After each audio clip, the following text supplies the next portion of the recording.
Kelly Hrudey joins us, a man who needs, frankly, no introduction. So I'm not going to give it one. You're a star, Kelly. Yeah, right. Hey, listen, I know you want to talk about the Flames. Of course, winners of 8 in a row. They thrashed another team last night, and we're going to get into the Calgary Flames talking stuff.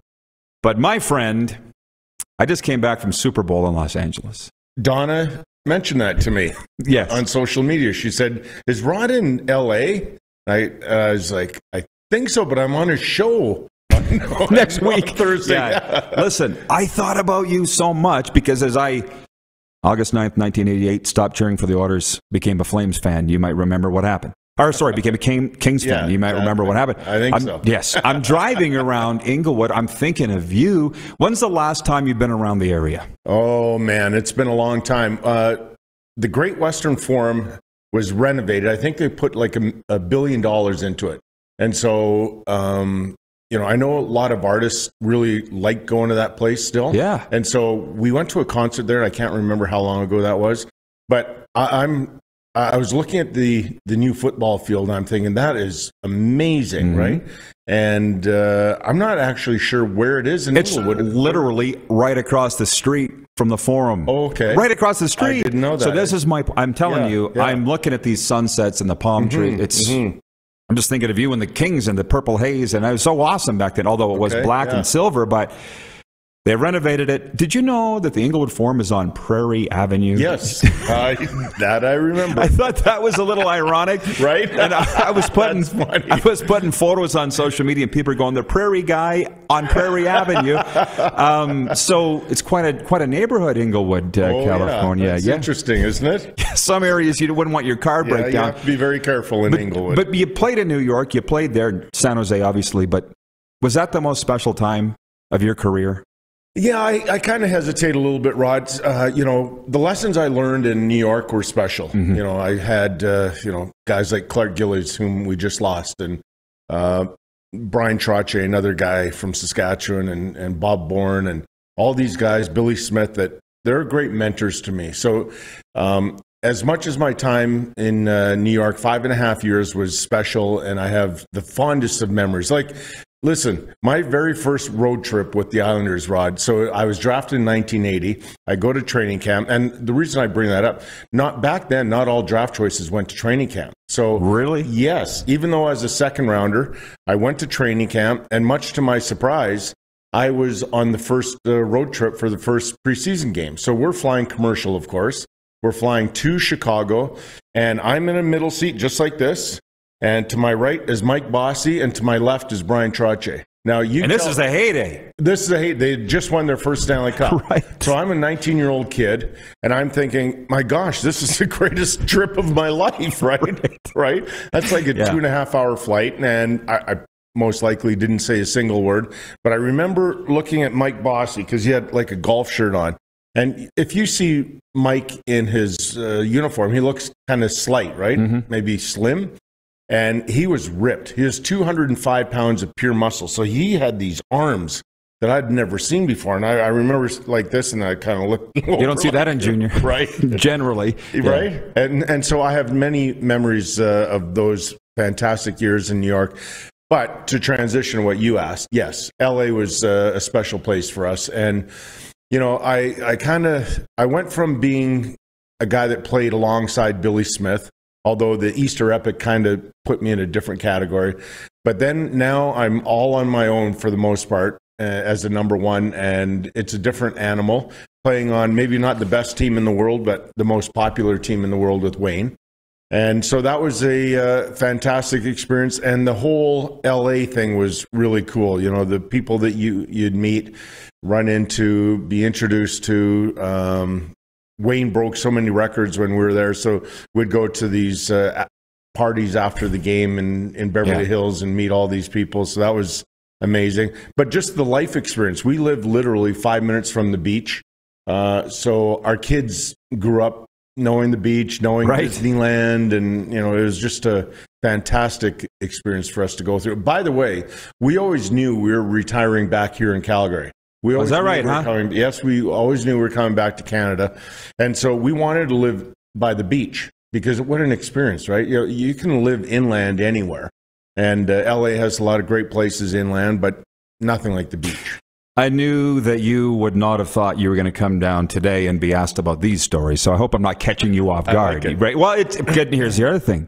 Retro's cool, Kelly, and so I've gotten to be really good friends with Ron Duguay. I hope that's okay. Cool. But Duguay's Ron, for sure. How can you not? Right? Everybody who knows him. And then another one is with this Bet Regal partnership that we have. They're the exclusive betting partner of the CFL, but they're our exclusive betting partner. They've brought me on and Bernie Nichols as ambassadors. Oh, for sure.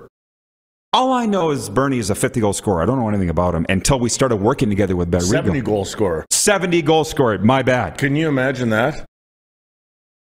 No. Can I just Nobody does it now. Yeah. Can I just share Bernie's story? Please do.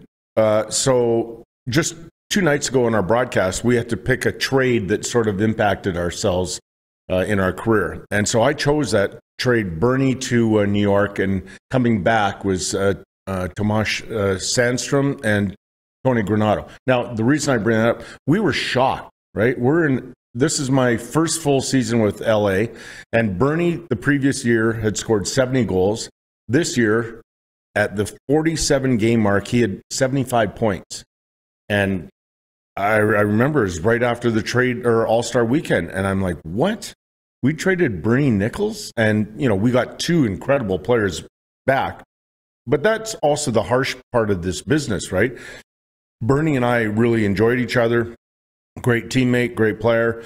Had no idea he could ever be traded. And then Thomas and Tony come back, and I became fantastic friends with them. And you were a good team. Guys, right? So we were a great team with those guys. Yeah. Well, the thing with Bernie then Ron Duguay, come on. Most handsome guy in the history of the game, right? How about that? Well, this happened last week when I was at Super Bowl. Literally somewhere a headline came out, Ron Duguay confirms he's dating Sarah Palin. I saw that. Not surprised whatsoever, and I'm excited to talk to him about that. There's a million questions coming in from the viewers, and I will get to those. For instance, Jack Fulton writes in from Vulcan, Alberta. Love everything about Kelly. Look forward to meeting him one day. Kelly's message needs to be heard. We'll come around on that next segment, if that's cool. Sure. Yeah, we all know what Jack's referring to, but probably a lot of people don't. John in Winnipeg, love your take on the NHL, Kelly. Please tell us a funny story when you played for the Kings, i.e. Wayne. Well, we'll get to that. Okay. We'll get to that. But with Bernie, something about the Leafs, man. Darren DuPont, the co-host here, Leaf fan. Producer Clark, Leaf fan. And they're young. I don't understand why anybody born after 1967 would be Leafs fans. I'm sorry, I don't. Why would you? I'm being serious. And I have a lot of family members that are Leaf fans. From here? Well, yeah. Albertans? Alberta, yeah. Older or younger? No, surprisingly younger. Well, here's my point. When Bernie was on the show, all he did was rip the Leafs. Bernie Nichols, he's living in the Toronto area. And I said, why do you care? He goes, I grew up a Leaf fan. Once a Leaf fan, always a Leaf fan. But I said, you made your name with the Rangers and Kings. He's like, I don't care. And you know Bernie well enough that wouldn't surprise you probably. Yeah. Honest as the day is long and just let you know what he's thinking. Yeah. Carefree too, right? That's what I love about Bernie. He lives his life and he's content. Love it. I only have one more selfish personal question for you, then I'll turn it over to the viewers because they're just going nuts here. You just skimmed over the fact that you'd worked one of the last times we talked with Tony Robbins in the early 93 playoff 92, 93, right, that season. And what people don't understand, and with the mental health realm, is it's all transferable to all walks of life. Mm-hmm. The concepts are the same. Yeah, that's right. But you blew my socks off when you said Tony Robbins had helped you get back in the crease. Mm-hmm. What were the core concepts of what he helped you with?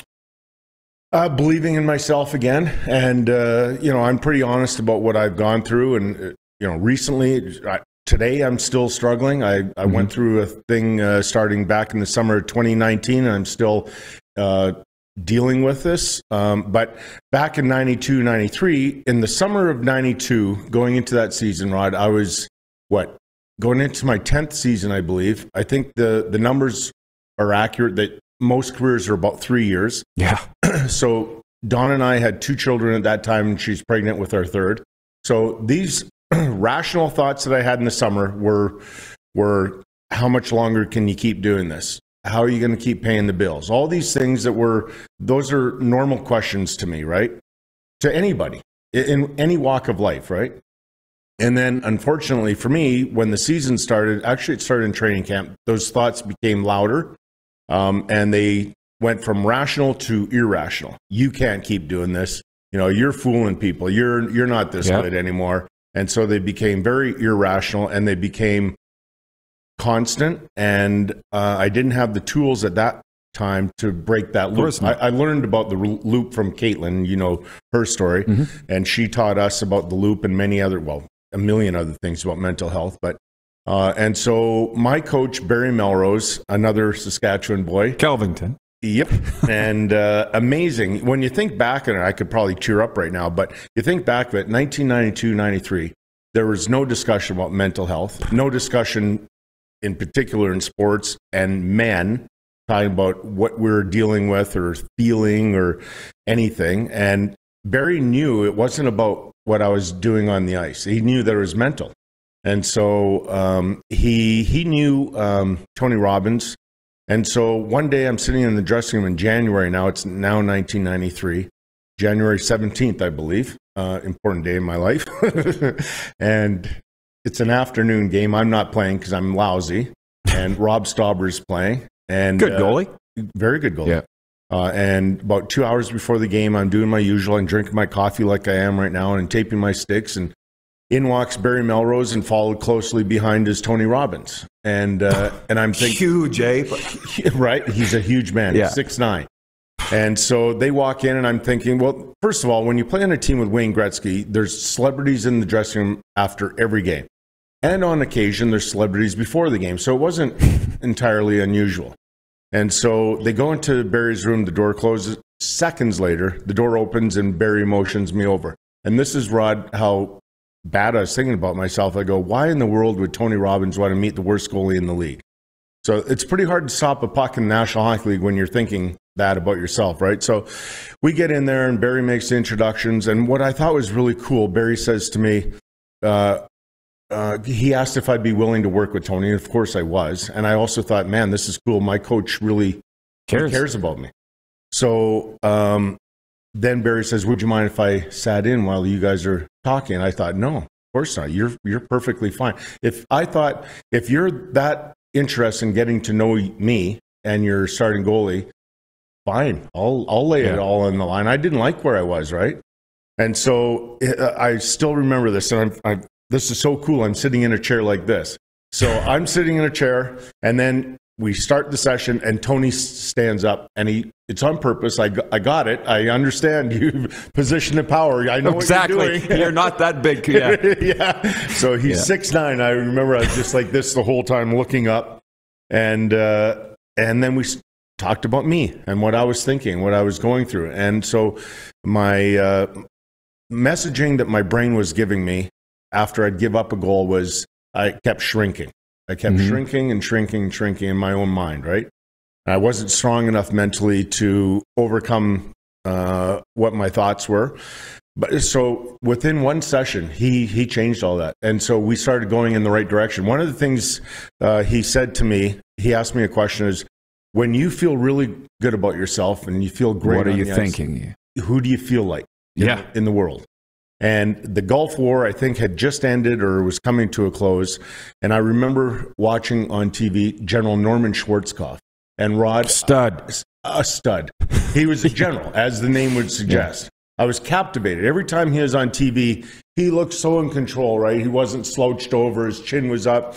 He gave you the goods. And I was like, that's what I feel like. So, we worked on a few other things, of course. But I had an index card. I laminated an index card, and I carried it with me the next 5 years. I'm carrying one now today for different reasons. And number one thing, bulletin point, Schwarzkopf. And I would look at it before every game, between every period before I went in the ice, and that's who I believed I was, a general. Isn't that amazing? That's how I kind of have to be again right now. Yeah, of course. Well, because it never leaves you. It doesn't leave you. I was hoping it would. It doesn't. 2019 surprise. Yeah, sorry to tell you, it doesn't leave you. Well, I know that. I'm aware of that. Alex Campbell watching says, fascinating interview with Kelly. Is a true ambassador to people with mental health issues. Keep up the great work. Phyllis in Winnipeg, please thank Kelly. Always appreciated his play during his career and like him every bit as much as a broadcaster. From John Ohm in Winnipeg. How can you not like this guy? Keeping it honest, keeping it real. Wow. From Jennifer at the Four Seasons Sports Palace. Kelly, rock star of the day. From Ryan H. Holy. I know, right? From Ryan H. on YouTube. Thanks for sharing that story, Kelly Hrudey. Fascinating interview. Can't wait to hear more. From Wayne watching Victoria, BC. I love the honesty and bravery of Kelly to let people know his struggles in life. Even an all-star NHL goalie can have mental health issues. Isn't that something? Hey? That's amazing. I love it. I love this conversation that we're having because it's real. So people are sharing, and I go on social media and I share what I'm going through. But Caitlin's the rock star. She's the one that got me down this path to share, right? So she was brave enough in 2013 to start sharing her story, and the National Post and Canadian Press did stories on her. And I was afraid, Rod, the night before these stories were going to go out. I was in St. Louis doing a playoff game, and I started to worry. I thought, social media can be a mean place.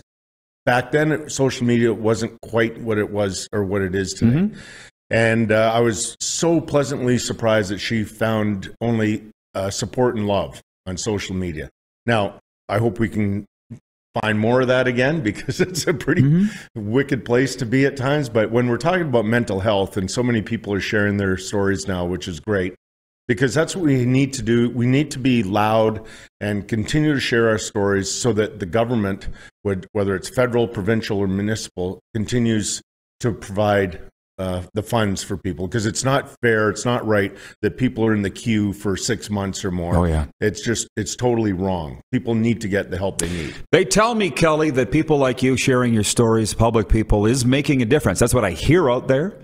And they say in the 90s, when people from the LGBT community came out and said, I'm gay, and they, like 25 years ago, it really opened the door. And now, hopefully, this is the movement for those of us in recovery, mental health stuff, that it's okay.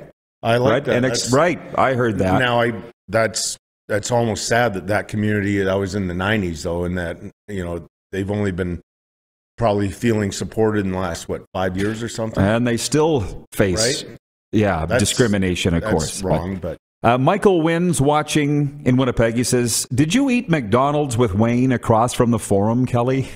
Why would he ask that? Maybe because he ran into us. Yeah, I've shared many meals with Wayne. I could have been in a McDonald's. I'm not sure, but yeah.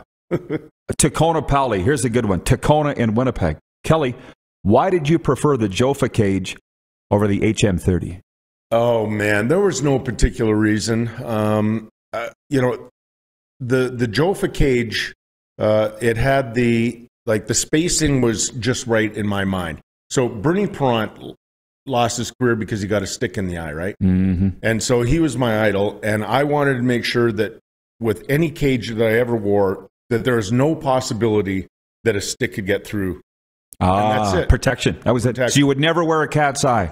Never. And that was, that was number one rule to me. Be safe. And, I had more bars for sure, but you get used to it. And that was the thing for me.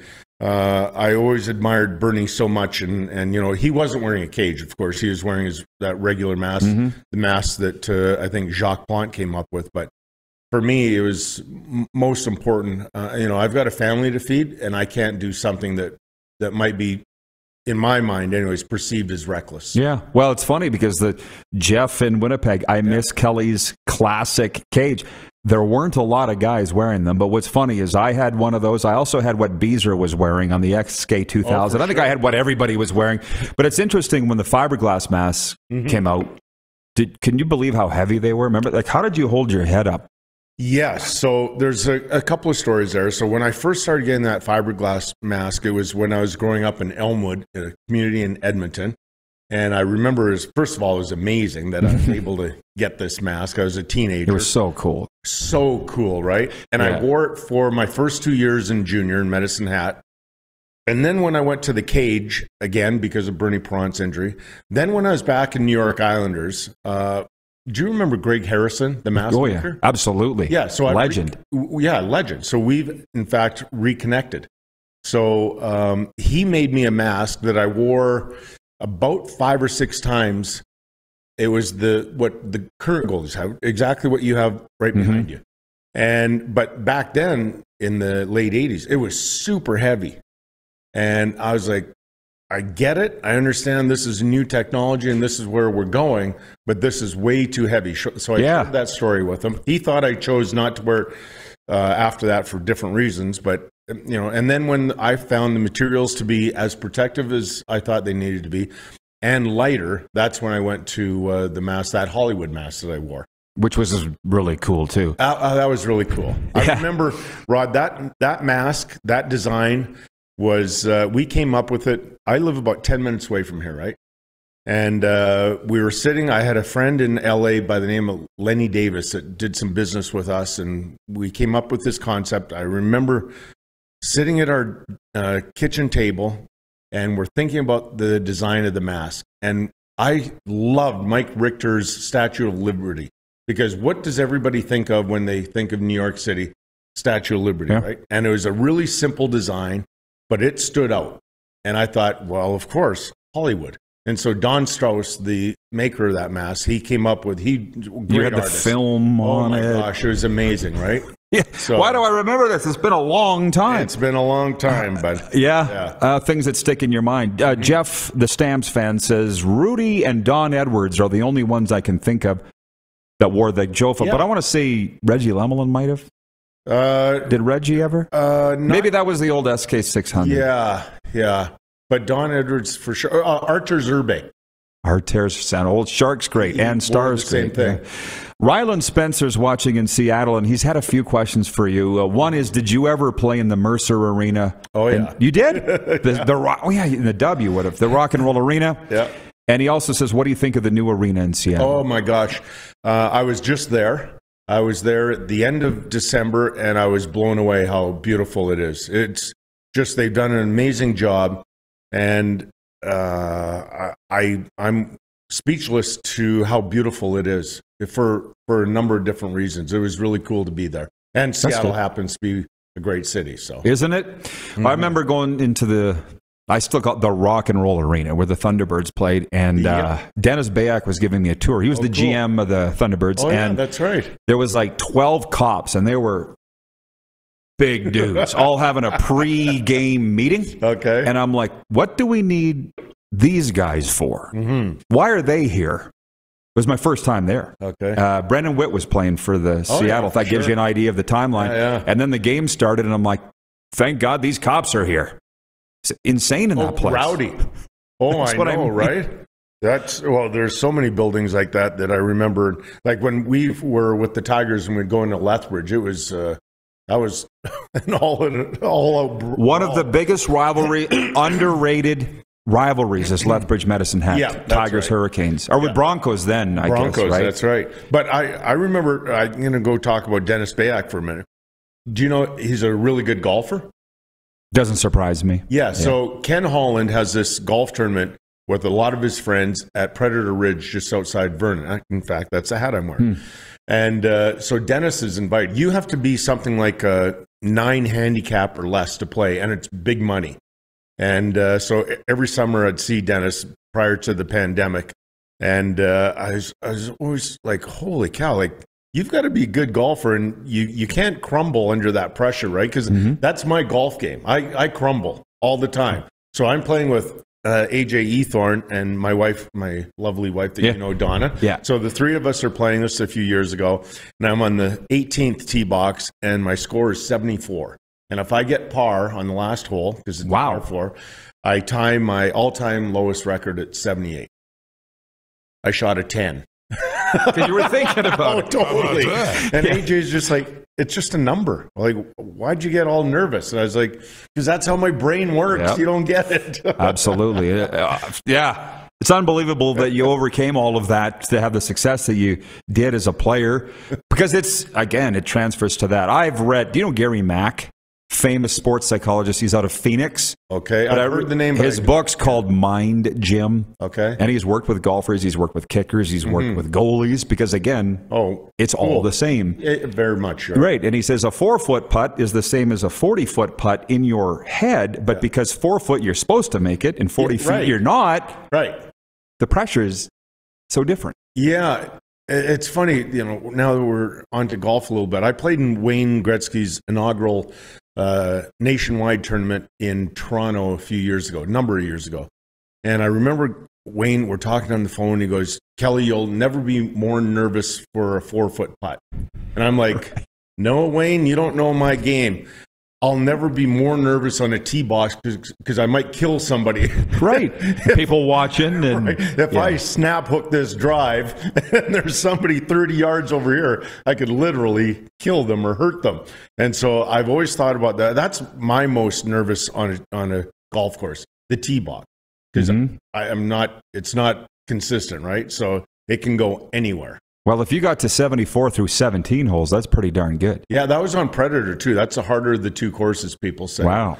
And so I was playing quite well at that point. Not so much anymore. Well, you got to do it. It takes a lot of time. Yeah, and you have to practice, right? Right. And I don't practice. I got the viewer comments. There are more, but we have to, your story. People wanted to know what your message is with mental health. Well, I have a number of them. First of all, don't do it alone. It's too lonely and it's too painful. I kind of did that, Rod. I said when summer of 2019, when I knew these thoughts were coming back, similar to the summer of 92. And I was kind of hoping I could do it by myself and get through it. And I was kind of hoping that there might be times where the thoughts would be a little bit more rational, and as this season went on, they became more irrational. I wish, because I did share that with Donna and my kids, I wish I would have went to get the help I needed sooner. And then I was going weekly for months, and so that's been a game changer. And still, for me, I have to stay on top of it, because for all of us, I think I can relate to a lot of people when I say we all have these rational thoughts that are real, but when they turn irrational and you understand that, share that with somebody, because it's an important thing to do so that you're not doing this and you're not suffering alone, because it's really hard. And for me, it became harder because then I was on the road, and so the thoughts were just with rampant. Me, right? Oh yeah. They were going. And so then I recognized I better go see somebody. And I continue to do so. In fact, I'll be very honest, I need to go back now because I'm in that same questioning yourself and stuff. Yeah. That and it's the oddest thing. So there's my brain wants to tell me that I can't do Saturday nights anymore. And yet I need to. And I can, and when I get through it, it's quite easy. Yeah, right. It's that buildup, right? And the anxiety. The buildup. And so, for me, I just have to make sure that one of my bosses, I posted something on social media about a year ago, and that I wasn't doing well. My wife and I were out walking just over by West Hills, and I posted this picture that about getting help. And my boss saw it, and he called me, and he goes, "Oh, Kelly, so sorry. Do you need time off?" And I wanted to say yes, but I knew that my brain would win then, right? Because that's what it's telling me, and I can't do that. I can't take time off. I need to confront those thoughts, and I'll win. It's a win for me. So that's kind of how my brain works and what I'm going through. Man, I couldn't agree more. Oh, how do we get out of time already? And Derek Keenan's line. But the thing is, we're not young men. So for all the young people out there, right? I wish if we knew then what we know now. Right. So pass it along. Community, don't isolate. Yeah. Right. Use your teammates and reach out. Yeah. And we never even talked about the Flame. We'll next be back time. Right. Exactly. Thank you, Kelly. Appreciate you, man. Rod. The best. Yeah, great seeing you again. As always, thank you, Kelly. Kelly Hrudey, hero of mine. Hey, everybody. Thanks for watching the RP Show on YouTube. And don't forget, we're live daily on YouTube from noon to 2 Eastern. If you like what you see, hit subscribe. And if you like the program, check around for other segments of the Rod Pedersen Show here on YouTube.